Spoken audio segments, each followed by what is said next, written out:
The world traditionally recognizes Good Friday as the day that Jesus was crucified. Is that accurate, or was it on a different day of the week? Well, based on some assumptions. And for example,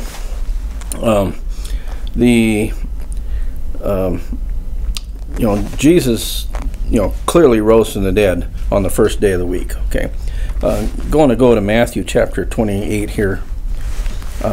Says in verse 1, it says, "Now after the Sabbath, as it began to dawn toward the first day of the week, Mary Magdalene and the other Mary came to look at the grave." And of course, an earthquake had happened because Jesus had risen from the dead. So he rose from the dead on the first day of the week. And there's a kind of a Greek expression. Literally it says the first of the Sabbaths, but it really means the first day after the Sabbath. So the first day of the week is, of course, we would call it Sunday and on the English calendar. But Jesus rose on that day. And so the day prior to that was the Saturday Sabbath, which was ordained going back, clear back to Exodus 20. So the idea was that Jesus was had to be down off the cross by sundown because Sabbath was coming on. And so the assumption is then that the crucifixion took place on Friday. And therefore then the next day was the Sabbath, and then the next day Jesus rose from the dead. Okay, but there's some things that cause us to stop and think about that a little bit. In Matthew chapter 12, one of the things that Jesus talked about, the Pharisees came to him looking for a sign. And Jews to some degree had been trained to look for signs, which Jesus was willing to do. The Pharisee Nicodemus said, "Teacher, we know that you've come from God because nobody can do the signs that you do unless God's with him." So he's drawn the right conclusion. But the Pharisees said, "We want to see a sign from you," like they hadn't already seen a bunch, right? So that's basically a fake question. And he said, "An evil and adulterous generation craves for a sign, yet no sign will be given it except the sign of Jonah. As Jonah was 3 days and 3 nights in the belly of the sea monster, so shall the Son of Man be 3 days and 3 nights in the heart of the earth." So Jesus is going to spend 3 days or 3 nights. So, if you start calculating, that crucifixion is going to have to take place on a Thursday.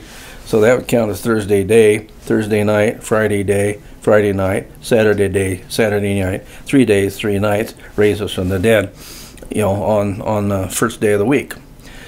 So what about some of these other things?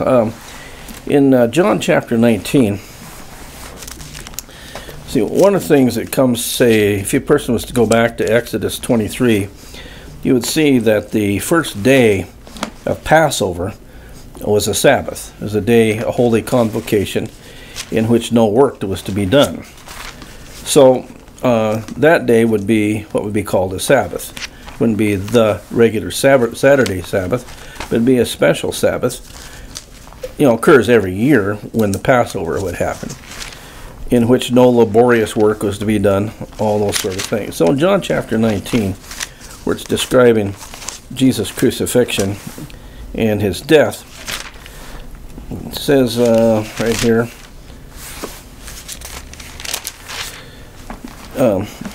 when Jesus had received the sour wine. See, Jesus' job is to make sure all the Old Testament prophecies are fulfilled. And there's one left to go. And it is, they gave me vinegar to drink. So he says, "I'm thirsty," and so there's a jar of sour wine, which is vinegar, standing there. And so one of the soldiers actually goes and touches a sponge into the sour wine, puts it up to Jesus' lips. And when Jesus received the sour wine, he said, "It is finished." See, he bowed his head and he gave up his spirit.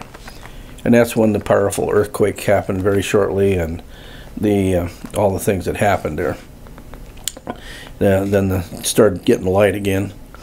So then the Jews, because it was the day of preparation, so that the bodies would not remain on the cross on the Sabbath, for that Sabbath was a high day, asked Pilate that their legs might be broken and they might be taken away. So the soldiers came, broke the legs of the first and then of the second so that they'd die, so that their bodies could be taken down off the cross, and they'd be buried, or whatever they did with them. Sometimes just threw them to the dogs.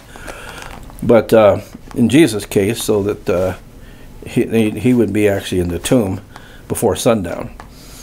But it's interesting, he said that Sabbath was a high day. See, just not your regular Saturday Sabbath. So that means it was a special Sabbath.